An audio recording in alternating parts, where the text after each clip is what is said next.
Hey gang, using the promo code MTGMudsta, one word, all caps, will get you 10% off orders of $10 or more at Flipside Gaming, Original Magic Art, and orders of singles at Multizone. If they don't have what you're looking for, you could check out TCG Player and use my affiliate link to help support the channel. Looking for a way to bling out your deck and not spend a fortune? Alter Sleaze can help with that, and you can help with the channel at the same time by using my affiliate link. Or, if you're looking to join the Goblin Gang, you can always support me through Patreon.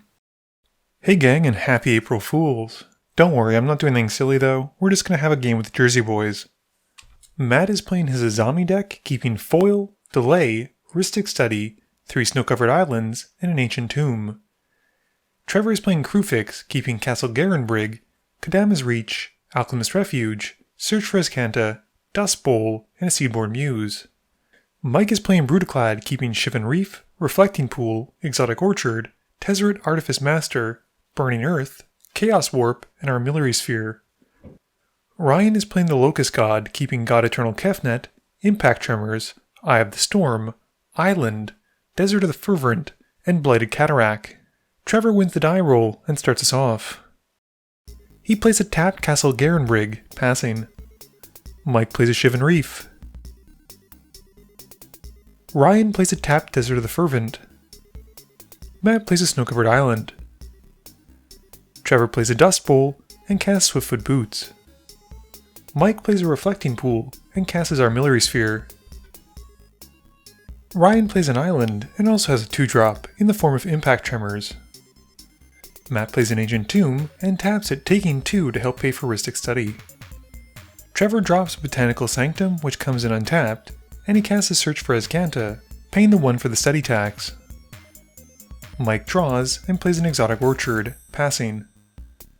Ryan plays a tapped Memorial to Genius, also passing. Matt plays a Snow-Covered Island and pays 1 blue for a Siren Storm Tamer, passing to Trevor.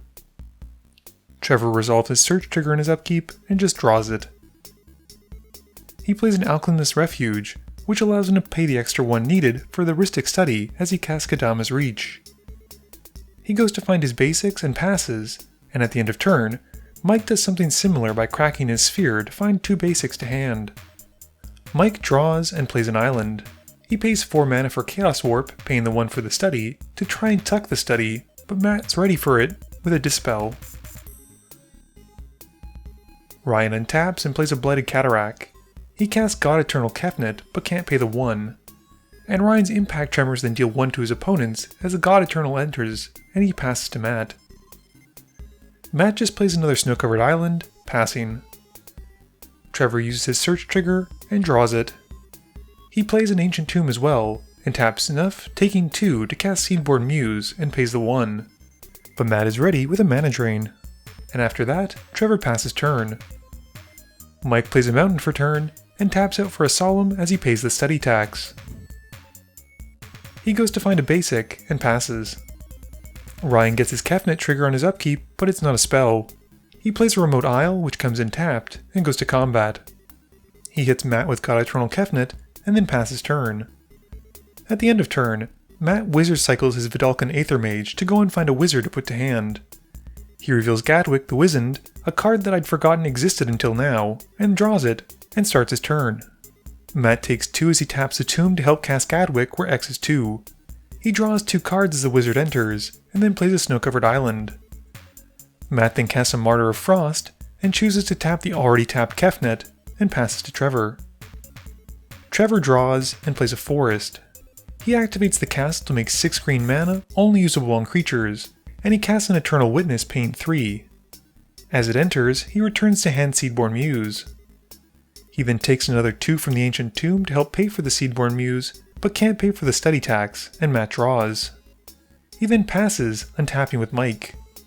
Mike draws and taps out for Tezzeret Artifice Master. He upticks the Walker to make a Thopter token, and in response, Trevor uses Alchemist's Refuge to give his spells flash. He's able to cast his commander Kruphix, and Mike passes to Ryan. Ryan draws for turn and goes to combat. Once more he hits Matt with Kefnet, and he then passes turn. At the end of turn, Trevor floats some mana which sticks around because of Kruphix, and then also activates his Dust Bowl to blow up Matt's Ancient Tomb after sacrificing a land. Matt and Trevor untap during Matt's untap step, and Matt plays another snow-covered island.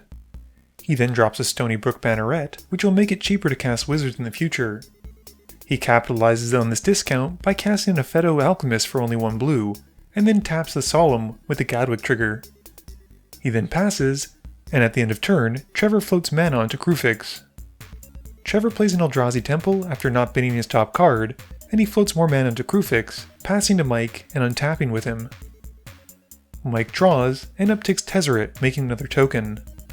He casts the Divergent Transformations, and he targets his 2 tokens, and it surprisingly resolves with 3 other blue players not countering it. Mike reveals off the top until he hits a Windreader Sphinx, and then a Fairy Artisan. At the end of turn, Trevor floats even more mana, which becomes colorless, onto Kruphix. Ryan draws, but still hasn't hit a spell for Kefnet to copy sadly. He plays a tapped Desert of the Mindful, and goes at Trevor with Kefnet. The Windreader Sphinx sees a creature with flying attack, and draws Mike a card. Before moving to blocks, Trevor activates his refuge to give his spells flash, and uses enough floating mana from Kruphix to cast out Emrakul, the Promised End. He targets Matt with the ability, which Matt counters by sacrificing the Siren Stormtamer.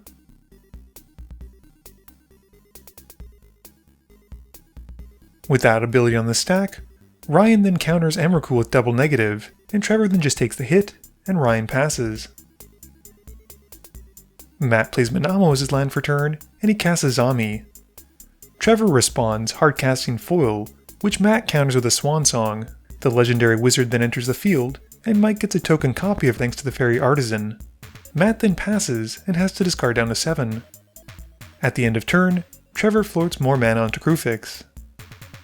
Trevor bins his top card with the search trigger, and we see Mana Reflection going into the graveyard.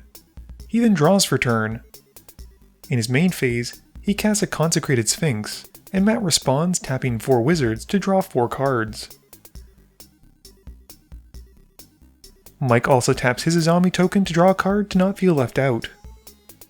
Matt then responds to the spell, casting Foil for the alternate cost of discarding an island and another card to counter the spell. Moving to combat, Trevor then goes at Matt with everything.